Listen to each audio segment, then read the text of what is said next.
matin à tous, merci de nous prêter attention à la une de l'actualité. D'abord l'Algérie qui célébrait la journée mondiale du vivre ensemble. Le ministère des Affaires étrangères a organisé hier une cérémonie pour célébrer cet événement. 2 salles au niveau du ministère ont été baptisées. On y revient en détail en début de journal. Premier jour du Ramadan, la mercuriale des produits de consommation toujours aussi élevée. Le ministre du Commerce rassure, néanmoins les prix des fruits et légumes vont enregistrer une baisse dans les 3 prochains jours. Et puis, la militante française Claude Mangin-Asfari a suspendu ce jeudi sa grève de la faim, entamée il y a 30 jours, se disant confiante en la parole de la représentation nationale et du gouvernement français pour la libération, donc, de son mari. On l'écoutera également tout à l'heure.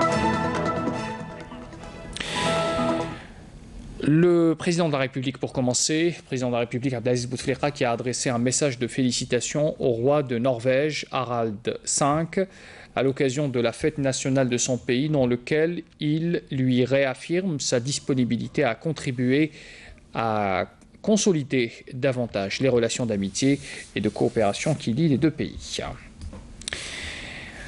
Le ministre des Affaires étrangères, Abdel Messahel, prend part ce jeudi à la réunion du Conseil de la Ligue arabe au niveau ministériel dans sa session extraordinaire pour examiner les derniers développements dans les territoires palestiniens occupés à la lumière de la dernière agression israélienne contre le peuple palestinien et réagir aussi à la décision illégale prise par les États-Unis de transférer leur ambassade à Al-Quds occupée. Abdel Messahel a fait une déclaration. Je vous invite à écouter le ministre des Affaires étrangères.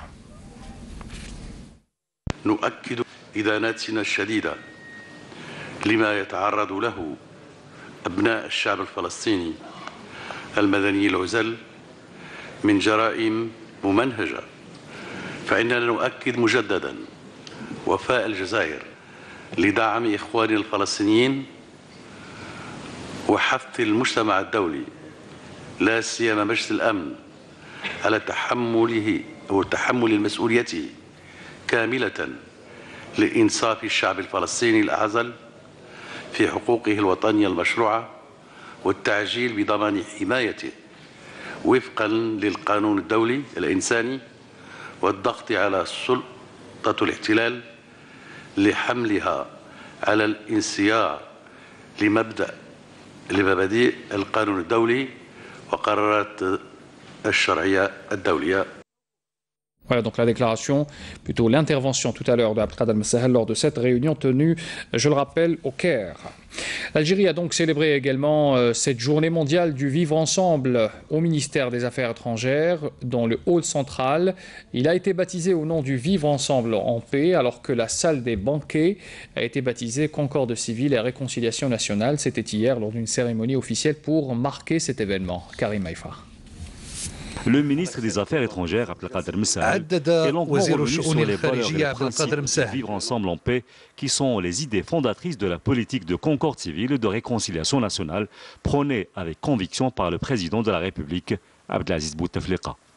Le peuple algérien, mesdames et messieurs, est d'autant plus sensible et attaché aux valeurs et aux principes du vivre ensemble en paix que ceux-ci ont constitué les idées fondatrices de la politique de concorde civile et de réconciliation nationale, prônée avec conviction et mise en œuvre avec détermination par Monsieur le Président de la République, M. Abdelaziz Bouteflika. Politique qui a permis au pays de mettre fin définitivement à la tragédie nationale, de réconcilier tous les Algériens entre eux, dans le respect de l'ordre constitutionnel républicain et démocratique et des lois du pays, et de le réunir autour de la construction d'une Algérie nouvelle, pleinement ancrée dans son identité musulmane, arabe et amazigh, et résolument tournée vers la modernité. L'Algérie tire une légitime fierté de voir les peuples du monde réunis au sein de l'ONU, organisation universelle par excellence, affirmer et reconnaître une nouvelle fois, dans la résolution 72/130, que ses valeurs et ses principes, auxquels elle est fortement attachée, et qui lui ont permis de mettre fin à la tragédie nationale vécue dans la douleur durant les années 90 et qui guident avec constance l'engagement de sa politique étrangère dans son voisinage immédiat comme dans ses relations avec le reste du monde, célébrées solennellement et universellement en ce jour par les États et surtout par les citoyens du monde entier. La directrice générale de l'UNESCO, dont le message a été lu par la directrice régionale pour le Maghreb, a rendu un vibrant hommage à l'Algérie et au chef de l'État pour avoir initié cette journée internationale, se félicitant de cette contribution importante venant d'un pays qui a joué et qui continue de jouer un rôle précurseur des valeurs de paix et de solidarité. Grâce et autour du 16 mai de chaque année, les États, mais aussi les communautés, ont à se rappeler que pour construire une paix durable, sincère et acceptée, nous devons assurer à tous le plein et égal accès à l'éducation, au lien, au libre-échange des idées et des connaissances. À cette occasion, le hall central du ministère des Affaires étrangères a été baptisé au nom de Vivre ensemble en paix, alors que la salle des banquets a été baptisée Concorde civile et réconciliation nationale. Auparavant, une cérémonie d'oblitération d'un timbre-poste a été présidée par Abdelkader Msahel et la ministre de la Poste et des Télécommunications, Iman Houda Faraoun. Dans l'activité parlementaire, l'Assemblée populaire nationale a tenu aujourd'hui une séance plénière consacrée aux questions orales. 13 questions ont été adressées à des membres du gouvernement lors de cette séance plénière. On retiendra notamment la déclaration de Abdouhid Temma, ministre de l'Habitat. Il indique qu'une commission d'enquête a été dépêchée à Indefla pour déterminer les causes du retard du chantier ADL dans cette wilaya.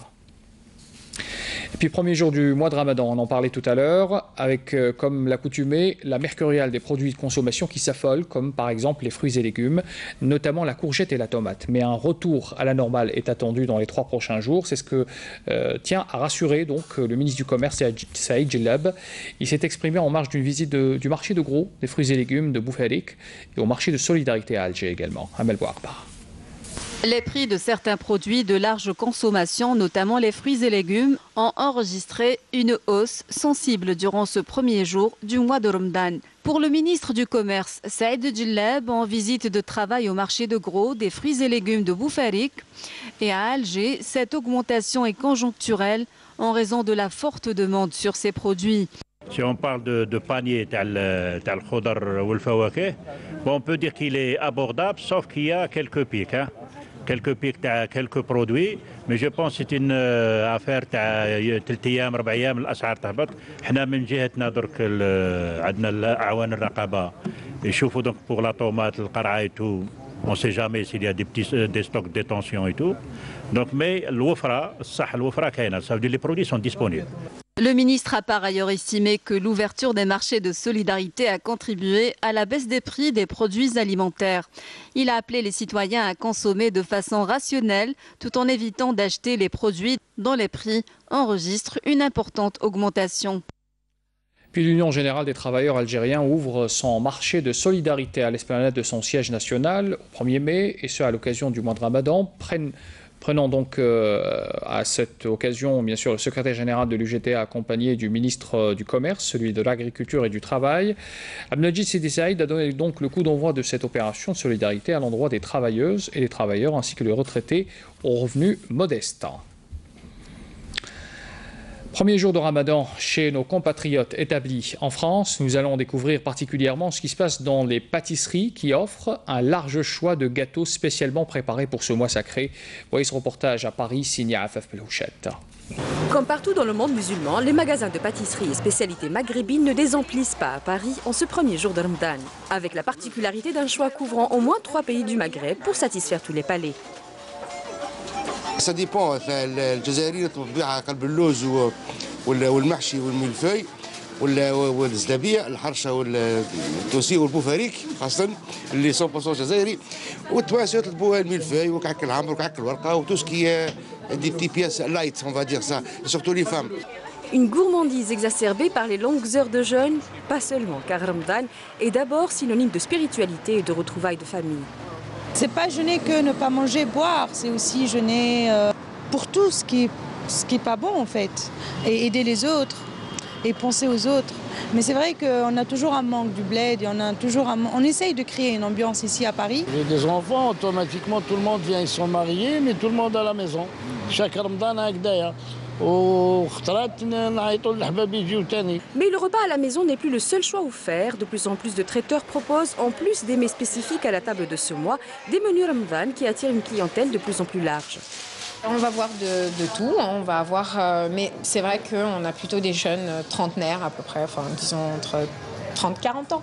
Mais on a aussi des familles qui veulent changer du menu de la maison ou de la cuisine de maman ou de la mamie et donc qui veulent, pourquoi pas, s'offrir une soirée restaurant. Et malgré un choix riche en goût et en couleurs, ici comme à la maison, la shorba et qalbelouz sont les maîtres de la table de Ramadan. Nous avons appris le décès en ce premier jour de Ramadan de notre collègue Mouloud Troum, 59 ans, des suites d'une longue maladie. Le défunt était un fonctionnaire au niveau du service des ressources humaines depuis une quarantaine d'années. Suite à cette disparition, le directeur général de la télévision publique, Tawfiq Al-Hadi, présente ses plus sincères condoléances à la famille du défunt, priant Dieu de l'accueillir en son vaste paradis. Inna lillahi wa inna ilayhi raji'un. Une cache d'armes et de munitions contenant des 7 têtes de roquettes d'artillerie type PM-21, 7 charges explosives et 49 détonateurs a été découverte hier à Bourj Beji Mokhtar par un détachement de l'armée nationale populaire. C'est ce qu'indique ce soir un communiqué du ministère de la Défense nationale. Dans le même contexte, lors d'opérations distinctes menées à Tizi Ouzou, Béjaïa et Jijel, les détachements de l'ANP ont découvert aussi et détruit 12 gazmates pour terroristes, 7 bombes de confection artisanale, une quantité de munitions, des vivres, des effets vestimentaires et des divers objets également, tandis qu'un autre détachement de l'ANP a appréhendé à Mostaganem un élément de soutien au groupe terroriste et saisi également un pistolet automatique. On apprend par ailleurs que 20 immigrants clandestins de différentes nationalités ont été interceptés à Tlemcen et à In Amenas également.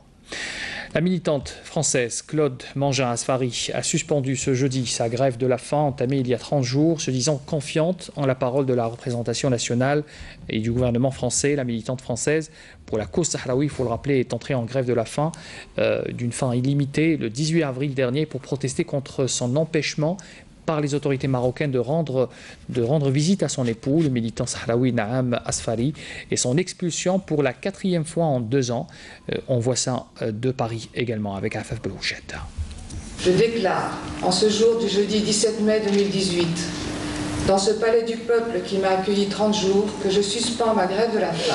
Des mots accueillis avec soulagement par tous ses soutiens, ils furent nombreux. Elles, dont le courage et l'abnégation ont touché jusqu'au chef du Vatican.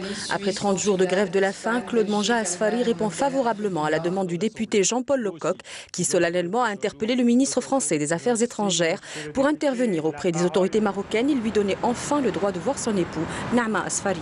Je fais confiance en mon gouvernement et en la représentation nationale pour tenir parole. Et je pense que ce n'est pas un leurre. L'affaire Claude Mangin-Asfari, ainsi elle est devenue puisque les institutions onusiennes comme le CICR, comme le Parlement européen s'en sont saisies, a remis aussi en lumière une autre affaire plus grande, celle-ci et plus injuste, celle du peuple sahraoui. Je crois que le but atteint par Claude Mangin n'était pas seulement de voir son mari, qui est la première légitimité, mais aussi de rappeler, disons que justice doit être faite à un peuple qui attend depuis si longtemps que les déclarations onusiennes soient appliquées à son égard. Pour nous, ce qui est vraiment aussi important, c'est que la presse a relayé et que la presse a dit les choses qu'on ne pouvait pas se permettre de dire trop à ce moment-là et qu'elle les a dites. Claude et tous ses soutiens disent rester vigilants quant au respect de la parole donnée. En attendant, tous espèrent que celle du peuple sahraoui soit entendue à son tour. Dernière destination dans ce journal, nous allons à Sidi Bel Abbès découvrir un musée particulier. Il est consacré aux marionnettes, un monde fabuleux qui renferme beaucoup d'histoires mais surtout des secrets sur l'origine de certaines de ces poupées. Naïm Al-Walish, reportage.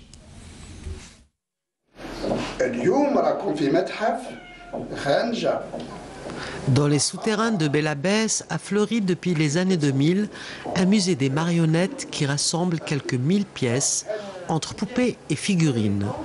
L'endroit improbable se trouve être une cave d'un bâtiment populaire rendu viable grâce à la solidarité du voisinage d'avec ses propriétaires. Il y a des outils pédagogiques comme une bibliothèque, des trucs, des CD pour les gens qui sont intéressés à l'art de la marionnette. Et c'est un lieu de rencontre où on organise des petits spectacles de marionnettes et des concerts de musique. Et c'est un lieu où on reçoit beaucoup de visiteurs, à peu près de toute l'Algérie, je pourrais dire. Nommé antiquement Ranja, le musée se présente comme un espace hors du temps. Ces personnages de papier mâché, de cuir ou de bois sont soit offerts, soit achetés ou simplement fabriqués sur place. De l'Afrique aux Amériques, en passant par l'Asie et l'Europe, ces marionnettes qui possèdent tout un petit nom viennent de partout et servent à inspirer des spectacles joués ici ou ailleurs. أنت هو الكاميرامان؟ شوف صورني تصويرة هاك لا لا لا لا لا شوف نعرف نشطح ونعرف ندير كذلك الأكروباسي. Premier musée des marionnettes en Algérie et même en Afrique, Ranja a encore de beaux jours devant lui, d'autant que l'art de la figurine est d'ores et déjà transmis de père en fils.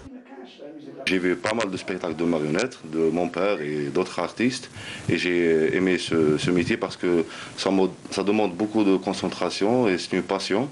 Et c'est pas facile de manipuler les genres de la marionnette à fil, à gaine et surtout j'aime bien la marionnette amarote qui est très difficile, manipulée par le comédien qui est le comédien et le manipulateur en même temps. Double costume, c'est une création de mon père et c'est très beau de voir ça dans le spectacle pour les enfants. Parce que c'est de la magie de la marionnette, c'est de la magie théâtrale. Et voilà comment ça fonctionne. Bien que ce musée ne soit pas tout à fait visible au grand public, il n'en demeure pas moins qu'il soit régulièrement fréquenté et par les écoliers et par les initiés. Au demeurant, Ranja a tout à gagner s'il regagnait les lumières.